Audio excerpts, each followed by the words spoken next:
Hi friends, welcome to Rani's kitchen. నేను మీ రాణి. ఈరోజు chicken కర్రీని స్పైసీగా టేస్టీగా వండి చూపించబోతున్నాను.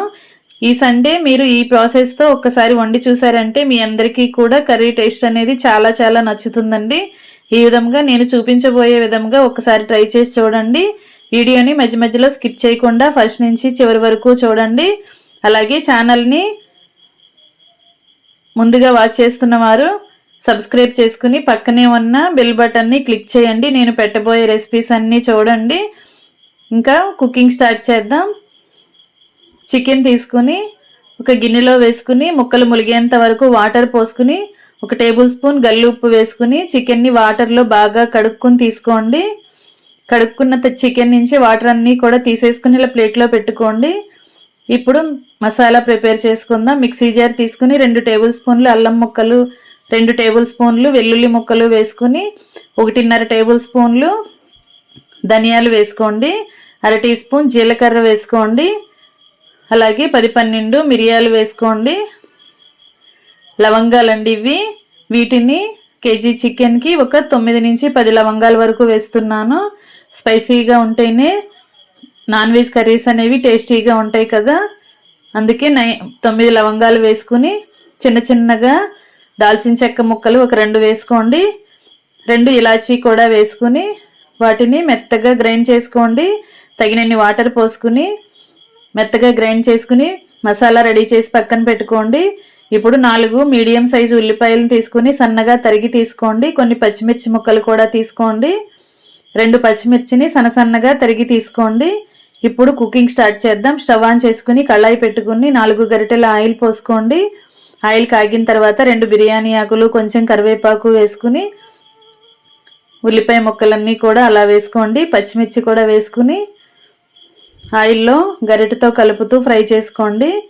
ఆనియన్స్ అనేవి ఈజీగా మగ్గటానికి 1 టీ స్పూన్ సాల్ట్ వేసుకుని సాల్ట్ అంతా కూడా ఉల్లిపాయలో కలిసేంత వరకు బాగా కలుపుకుంటూ ఫ్రై చేసుకోండి. మూత పెట్టుకుని సిమ్లో పెట్టుకుని బాగా మగ్గించండి. ఉల్లిపాయ బాగా మగ్గిన తర్వాత మనం ముందుగా కడుక్కుని వాటర్ అన్నీ కూడా తీసేసుకున్న చికెన్ని అలా ఉల్లిపాయల్లో వేసేసుకోండి. కర్రీకి సరిపడా సాల్ట్ వేసుకోండి. మీ టేస్ట్కి తగ్గట్టుగా గల్లుప్పు వేసుకోండి. చిటికెడు పసుపు కూడా వేసుకోండి. ఉప్పు అనేది తగ్గించి వేసుకోండి, ఎందుకంటే మనం ఉల్లిపాయల్లో ఫ్రై చేసుకున్నప్పుడు సాల్ట్ వేసాం కదా, చికెన్కి కొంచెం తగ్గించి వేసుకోండి. కర్రీ ప్రిపేర్ అయిన తర్వాత చివరిలో కర్రీని టేస్ట్ చూసుకుని సాల్ట్ అనేది యాడ్ చేసుకోవచ్చు. ఇప్పుడు కేజీ చికెన్కి 3 టేబుల్ స్పూన్లు కారం యాడ్ చేశాను. మీరు మీ స్పైసీనెస్కి తగ్గట్టుగా కారాన్ని యాడ్ చేసుకోండి. ఇప్పుడు 2 గ్లాసులు వాటర్ పోసుకోండి. ముక్కల్ని వాటర్లో ములిగేంత వరకు కలుపుకొని కారం అంతా కూడా వాటర్లో కలిసేంత వరకు కలుపుకోండి.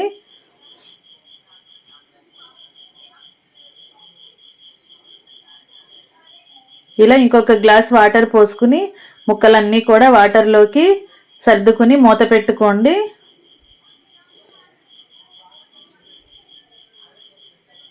ముక్కలు ములిగేంత వరకు కూడా వాటర్ పోసుకుని బాగా గరిటెతో కలుపుకున్నట్లయితే మనం వేసుకున్న కారము, ఉప్పు అంతా కూడా ముక్కలకి బాగా కలుస్తూ ఉడుకుతుంది.